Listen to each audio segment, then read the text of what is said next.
बदले बदले सरकार, बदले बदले मिजाज, लेकिन इस पूरे बदलाव में कायम है इनका वजूद। देश आज़ाद हुआ, समय और समाज बदला, पटना की राजनीति बदली और इन सब बदलावों की गवाह बनी ये झुग्गी बस्ती कितनी बदल पाई। इनकी है अपनी पहचान। आज़ादी के दौर में भी ये झुग्गियाँ खड़ी थीं और यहाँ रहने वालों ने आज़ादी के लिए कांग्रेस के नेताओं के साथ मिलकर निभाई थी एक खास भूमिका।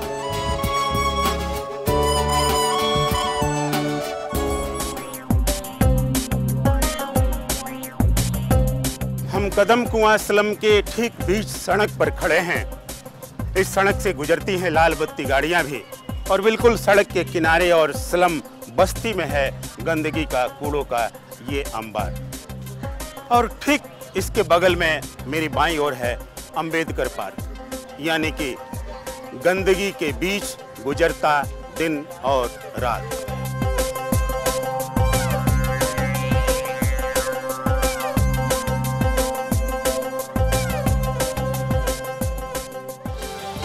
आज कैसी जिंदगी है यहाँ इन बस्तियों में। लोगों की आशाएं, अरमान, उनका जीवन, संघर्ष, गोया स्मिता पाटिल की फिल्म चक्र पूरी तरह नाच जाता है और उस फिल्म के दृश्य साकार होते हैं हर सुबह शाम इस बस्ती में।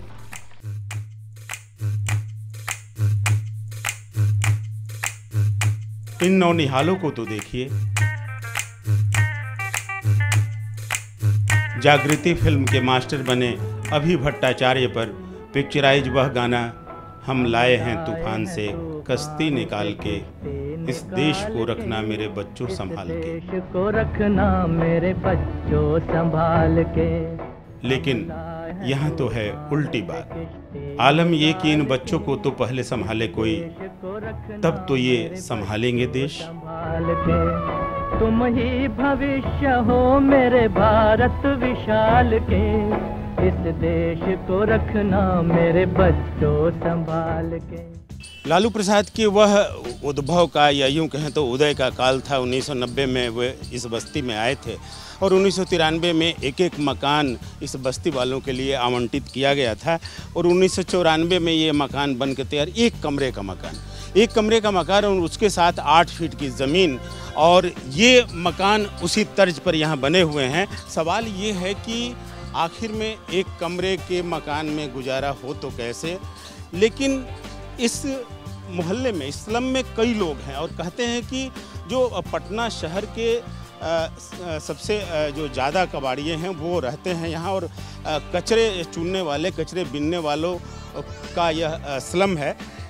लेकिन ख़ास बात यह है कि मिस्त्री, मजदूरी, दूसरों का मकान बनाने वाले भी इस बस्ती में रहते हैं। हमारे साथ बैजनाथ महतो हैं, राज मिस्त्री हैं, दूसरों के मकान बनाते हैं। अपना भी मकान क्या बन पाया इनका, या फिर दूसरों का मकान बनाते बनाते जो सपने देखता है कोई एक राज मिस्त्री, बैजनाथ महतो के क्या सपने हैं? हाँ सर, क्या प्रयास तो बहुत करते हैं सर। अब एगो रूम मिला बना करके बाल बच्चा कमाने वाला हुआ तो अपना धीरे धीरे करके अपना उसी में किसी तरह से 5 गो लड़का है, सबको अपना है जो कि गुजर कर रहे हैं। 22 गो परिवार है। 22 परिवार, 8 फीट की ज़मीन, शायद वह ज़मीन भी बहुत कम पड़ती हो। यहाँ तो आलम ये कि शहरों में रहने वाले भद्र लोक के लोग, उनके लिए तो एक व्यक्ति के लिए शायद एक पूरा का पूरा फ्लैट ज़रूरी होता है। लेकिन 22 लोग और 8 फीट की ज़मीन, और 8 फीट की ज़मीन पर इस तरह के निर्माण, कुछ पर्दे भी टंगे हैं यहाँ। पर्देदारी है, स्लम में भी पर्देदारी। कहते तो हैं कि स्लम में सब कुछ दिखता है, स्लम में सब कुछ है। उस भाषा में कहें, बिहारी भाषा में तो सब कुछ उघाड़ है, लेकिन फिर भी पर्देदारी है, एक मर्यादा है, शिष्टाचार है। बढ़ेंगे जरा इस बस्ती की ओर, और इस बस्ती में जो ये छोटे छोटे मकान हैं, ये बिल्कुल मकान इनको नहीं कहा जा सकता, ये निर्माण है। और आप देख सकते हैं ये सूरज, बस्ती का पूरा मंजर, बस्ती का पूरा दृश्य देखकर लगता नहीं कि इस बस्ती में सूरज भी कभी उगता होगा। वैसे ये जो झोपड़ी है इसमें मुर्गियां हैं और मुर्गियां पालने के लिए ये दरबा है और यहाँ गुजारे के लिए कुछ व्यवसाय छोटे छोटे स्तर के स्लम के लोग करते हैं। ये पूरी की पूरी बस्ती और किनारे के ये मकान एक बहुत ध्यान देने की बात यह है कि चूल्हे भी जलते हैं इन छोटे घरों में। क्या नाम है तुम्हारा? उषा कुमारी। क्या बना रही हो? इसमें चावल बना रही, भात। अच्छा, तो भात के साथ और क्या बनेगा आज? दाल बनेगा। हाँ। और दाल के बाद फिर भुजिया। भात, दाल और भुजिया। चलिए, यह एक बात है कि इस झोपड़पट्टी में भी भले चाहे रहन सहन का जो भी ढंग हो, खाने पीने को लेकर के कहीं न कहीं भात, दाल, भुजिया तो मिल रहा है और यह है कहीं न कहीं बड़ी बात।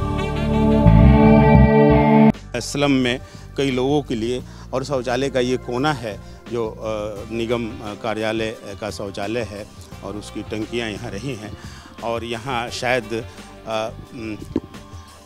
मुझे लगता है कि आमतौर पर गुजरने वाले भद्रलोक के लोग, हमारे जैसे लोग और हमारे जैसे लोगों को शायद नाक पर रुमाल रखना पड़ेगा यहाँ खड़े होने के लिए भी, लेकिन इसी बस्ती में, इसी शौचालय से जुड़ी हुई ये बस्ती, शौचालय से जुड़ा हुआ ये घर और इस घर में रहते हैं लोग।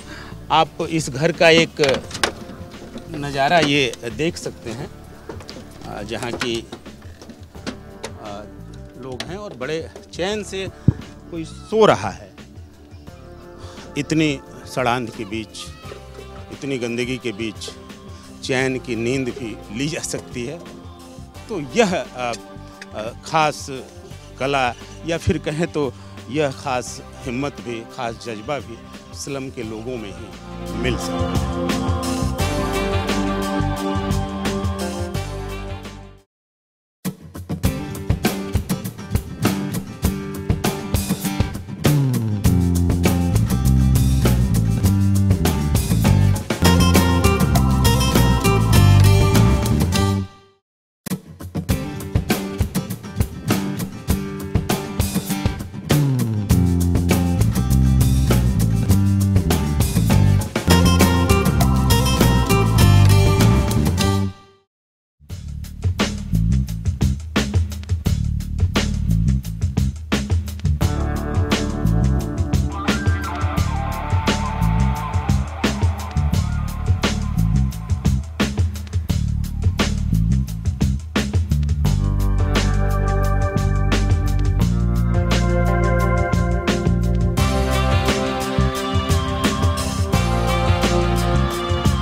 बदले, मिजाज बदले, राजाओं के तख्तो ताज बदले, नहीं बदले तो बस हम, जबकि हमसे तो कई कायनात बदले।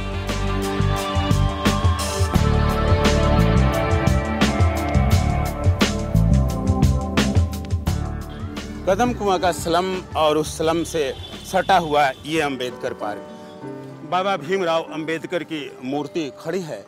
ये पार्क जो है 20 साल पहले यहाँ के नागरिकों ने ही बनवाया था। मूर्ति जो बनी अंबेडकर साहब की, भारतीय संविधान उनके हाथों में है। लोगों को क्या पता कि भारतीय संविधान अंबेडकर ने बनाया तो था इसलिए कि भारतीय जनता की बेहतरी और उनके लिए कुछ कर पाने, उनकी तकदीर, उनकी किस्मत बदल पाने के सपने संजोए जा सके और उस तरह की कार्य योजनाएं सरकार बना पाए। लेकिन सूरत बहुत कुछ बयां करती है। इसी स्लम से जुड़ा हुआ बहुत कुछ है। दाहिनी तरफ ये जो पूरी बिल्डिंग्स दिखाई दे रही हैं, मकान दिखाई दे रहे हैं और फिर बाईं तरफ भी अंबेडकर के नाम पर कुछ भवन है। इन भवनों का हाल भी बहुत कुछ अच्छा नहीं है, लेकिन सवाल ये है कि आखिर में इस कदम कुआं जैसे एक पॉश मोहल्ले में पलता ये स्लम और स्लम के लोगों के हसीन सपने, उन हसीन सपनों का आखिर कोई पुरसा हाल क्यों नहीं अब तक सामने आ पाया।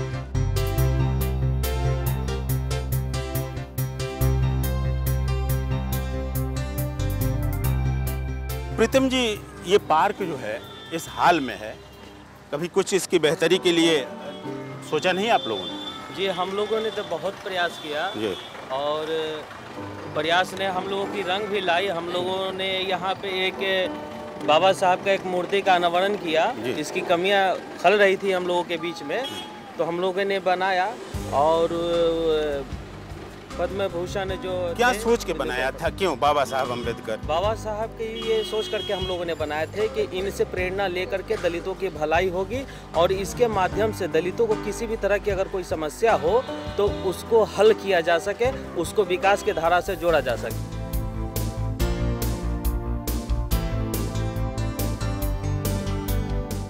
ये जो मूर्ति लगी है भीमराव अंबेडकर साहब की, कौन है अंबेडकर साहब? अम्बेडकर बाबा। क्या है इनकी पहचान, कौन थे, क्या करते थे? आप बताएं। नहीं सर, हम नहीं रहते हैं जी, यहाँ रह भी नहीं करते हैं, यहाँ नहीं रहते। आप बताएंगे अंबेडकर साहब के बारे में? हमको उतना पता नहीं है अंबेडकर साहब कौन थे, क्या था उनका योगदान, अंबेडकर साहब की भूमिका क्या रही आज़ादी में, भारतीय संविधान को बनाने में। लेकिन पार्क का सवाल अपनी जगह है, कुछ समाज से भी उठाते हैं सवाल। एक बात यह भी है कि आखिर में कहते हैं कि जैसी सूरत वैसी सीरत, तो सूरत का अगर ये हाल है तो जाहिर तौर पर अंबेडकर को एक मूर्ति के तौर पर लोग यहाँ समझ रहे हैं। अंबेडकर के योगदान, उनकी भूमिका नहीं पता। यह भी है एक बड़ा सवाल कदम कुआं के इस स्लम से जुड़ा हुआ।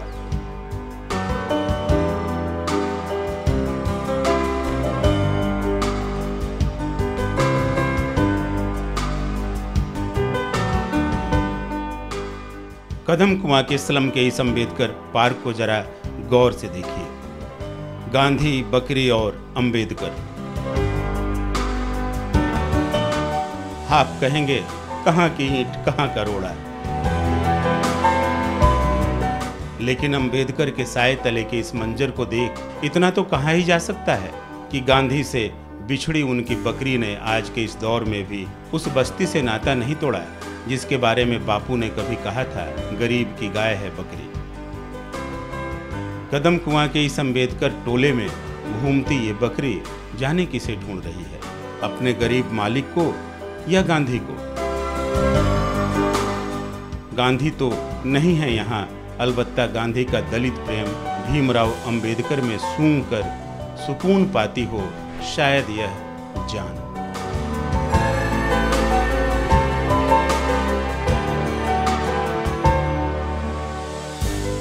कदम कुआं का वैसे तो क्रिकेट से कोई बहुत गहरा नाता नहीं है, लेकिन एक बात खास है कि कदम कुआं में अधिकारी जी नाम के वो कोच रहते हैं जिन्होंने सबा करीम और भी कई खिलाड़ियों को कोच किया है जो इंडियन क्रिकेट टीम के साथ खेले। और आईपीएल की तरफ से भी आशीष सिन्हा एक हैं जो इसी मोहल्ले के रहने वाले हैं, वो भी खेलते हैं। बच्चों ने भी क्रिकेट को खेलने का एक जरिया बनाया है। एक ये बैट है, बैट में देखिए अपने तरीके से बनाया है इस बल्ले को, और ये फट रहा है बल्ला तो इसके लिए कुछ प्लास्टिक के तार भी लपेट दिए हैं इन लोगों ने।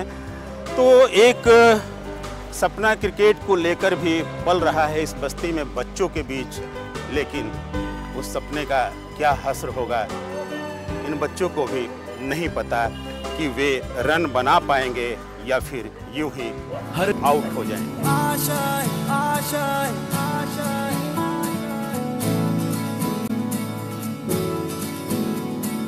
आशाएं, आशाएं, आशाएं। कुछ पाने की हो आस आस, कोई अरमा हो जो खास खास आशाएं, आशाएं।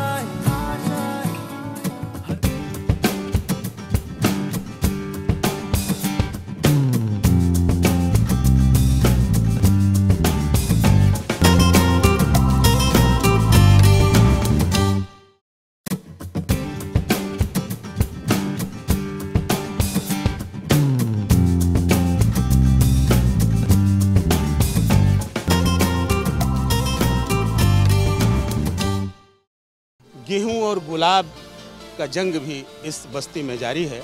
कचड़े के ढेर में रोटियां ढूंढते लोग और फिर रोटियों के बीच कचरा। कुछ इस तरह की विडंबनाएं, कुछ इस तरह की मुश्किलें, कुछ इस तरह की त्रासदी भी बड़ी साफ तौर पर दिख जाती है बस्ती में। एक गीत याद आता है, गर्दिश में हो तारे ना घबराना प्यारे। गर्दिश तो साफ तौर पर दिखती है एक पूरी आबादी की, फिर भी डर है कहीं ना कहीं कि जो खुशियों के चंद पल हैं वो भी कहीं छिन न जाए, वो भी कहीं लुट न जाए। शायद इसीलिए बस्ती के लोगों के कई घरों मकानों पर कुछ टोटके का सहारा भी लिया गया है। इसीलिए मकानों पर जूते और नागफनी के पौधों के कांटे लगा रखे हैं लोगों ने।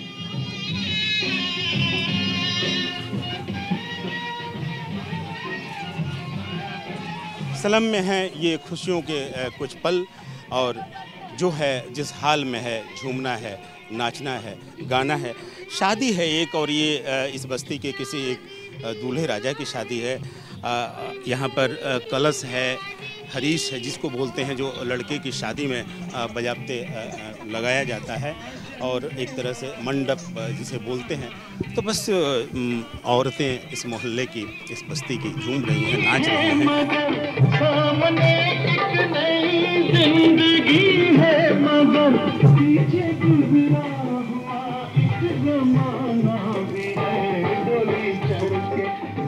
आप लोग नाच रहे हैं, झूम रहे हैं।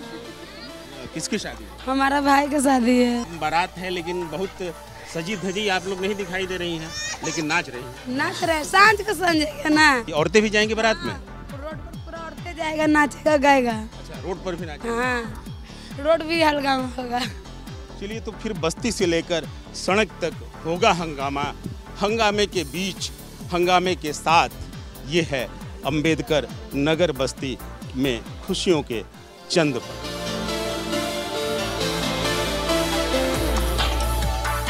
बस्ती की पुरानी कहानी है और उस कहानी से जुड़े हुए कई किरदार हैं। सरजुग राम हैं हमारे साथ, बिल्कुल उनसे ही जानते हैं। सरजुग जी, ये पूरी जो बस्ती है, कब से आप हैं यहाँ पर और कब से बसी है यह बस्ती? यहाँ पर एक जंगलात, पूरा जंगलात, यहाँ कुछ घर द्वार नहीं था, और धीरे धीरे आदमी बढ़ने लगा। जंगल काट काट के झोपड़ा झोपड़ी बनाते बनाते बनाते। कल गए थी इस बस्ती की मुकम्मल पहचान, आज इसकी नई पहचान के बारे में खुद ही पशुपेश में हैं यहाँ के लोग। मुकेश का पुराना गीत भी गूंजता है स्लम में, और स्लम के झोपड़पट्टियों के साथ साथ उन एक कमरे के मकानों में भी डम डम डिगा डिगा, मौसम भीगा भीगा, माना हम गरीब हैं, नसीब है खोटा। ऐसी तमाम लाइनें सुन सुन के लोग कहीं न कहीं उस गीत से खुद को जोड़ते हैं और हिम्मत पाते हैं कि चलो कोई बात नहीं, गरीब भी तो जिएगा इसी समाज में, इसी देश में, इसी धरती पर।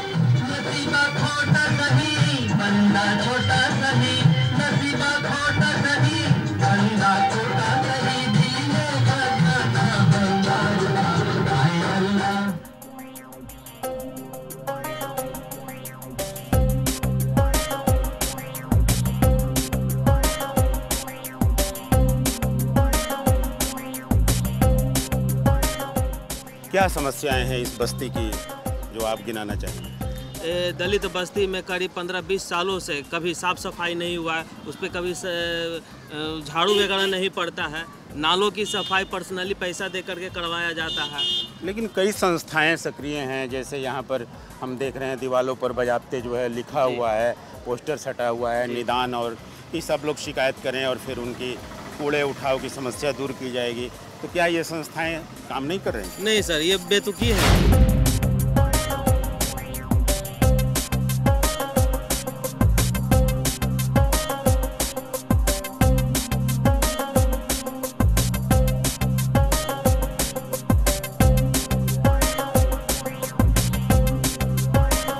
ये है पटना नगर निगम का बांकीपुर अंचल कार्यालय।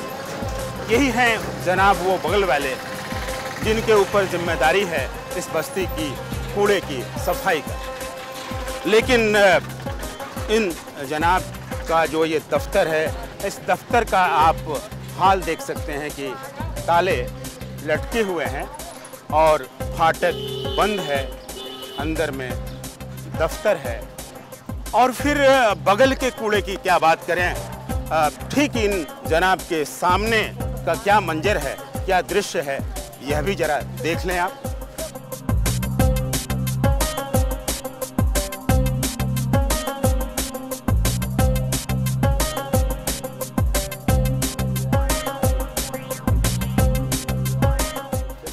तो इस तरह गंदगी के बीच गुजरती है ये सड़क, जिस सड़क को बनवाया था सांसद रंजन यादव ने।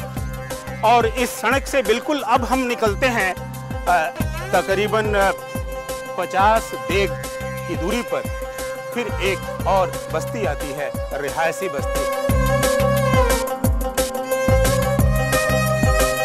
ये बिल्कुल स्लम का इलाका जो हम छोड़कर 50 कदम डग भरते हुए यहाँ चले आए हैं। और फिर यहाँ से खुल जाता है पटना, स्लम की संकरी गलियाँ और फिर यहाँ खुला हुआ इलाका। और ये इलाका है जिसे बोलते हैं ब्रिज गोलंबर राजेंद्र नगर। इस बस्ती की जिंदगी, यहाँ की चहल पहल बिल्कुल जुदा है स्लम की जिंदगी और स्लम की चहल पहल से।